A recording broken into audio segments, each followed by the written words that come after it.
মা কালী অর্থ হলো কাল অর্থাৎ সময়।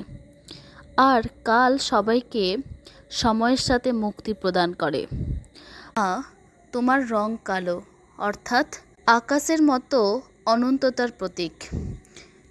আর যে অনন্ত তাকে কিভাবে সাধারণ সীমিত বস্তু দিয়ে ঢেকে রাখা যায়? তাই তোমার অপর এক নাম হলো দিগম্বরী, কারণ তোমার আবরণ তো সমগ্র ব্রহ্মাণ্ড। মা তোমার কোমরে কাটা হাতের মালা শোভা পায়, যা সংকেত দেয় এই হাতগুলোর খারাপ সময় শেষ হয়ে গেছে।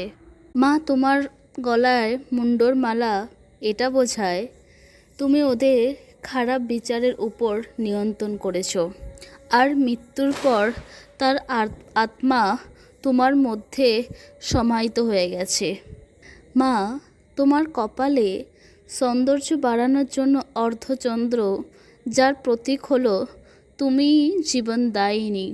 তোমার শ্বেত দন্ত হলো শতগুণের প্রতীক, আর লাল জিভ রজস গুণের প্রতীক। আর তোমার ভয়ঙ্কর রূপ তমস গুণের প্রতীক, অর্থাৎ তমস গুণ বিজয় গুণের উপর বিজয় প্রাপ্ত করাই যায়, রজস গুণ শতগুণের উপর বিজয় প্রাপ্ত করাই যায়। তোমার বক্ষ থেকে সবাইকে পোষণ প্রাপ্ত হয়। আর তোমার মা স্বরূপ এই ভয়ঙ্কর রূপ থেকে আমাদের এটাই বোঝায়, আরম্ভ থেকে অন্ত পর্যন্ত সব কিছু তোমারই হাতে। মা তোমার ওপরের ডান দিকের ভুজা নির্ভয়তার প্রতীক, আর ডান দিকের নিচের ভুজা বরদান দেয়। অর্থাৎ মা তুমি সবাইকে, তোমার সব সন্তানকে রক্ষাও করো আর তাদের ইচ্ছাকেও পূরণ করো। তোমার বাম দিকের ওপরের ভুজাতে খড়গ অর্থাৎ অজ্ঞানকে নষ্ট করো তুমি, আর বাম দিকের নিচের হাতে মুন্ড অর্থাৎ অজ্ঞানী, অধর্মী আর অহংকারকে তুমি নষ্ট করো, যার অর্থ হলো অধর্মের বিনাশ নিশ্চিত।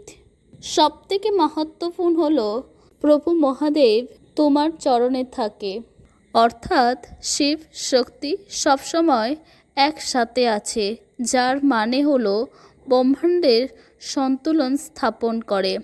শিব পরম পাবন সর্বোচ্চ চেতনার স্বরূপ, আর মা তুমি ব্রহ্মাণ্ডের সর্বোচ্চ ঊর্জা। শিব আর শক্তির দিব্য মিলন ছাড়া কোনো কিছু সৃষ্টি হওয়াই সম্ভব নয়। অর্থাৎ শক্তি ছাড়া শিব প্রকট হতে পারবে না, আর শিবের চেতনা ছাড়া কালী গতিমান হতে পারবে না। মা তোমার যখন বাম পা আগে থাকে তখন তুমি দণ্ডিত করো তোমার সন্তানকে, সেই জন্য তোমার নাম হয় দণ্ডায়ত কালী। আর তোমার যখন বাম পা আগে থাকে তখন তুমি দক্ষিণা কালী, যা তোমার সন্তানকে বরদান প্রদান করে।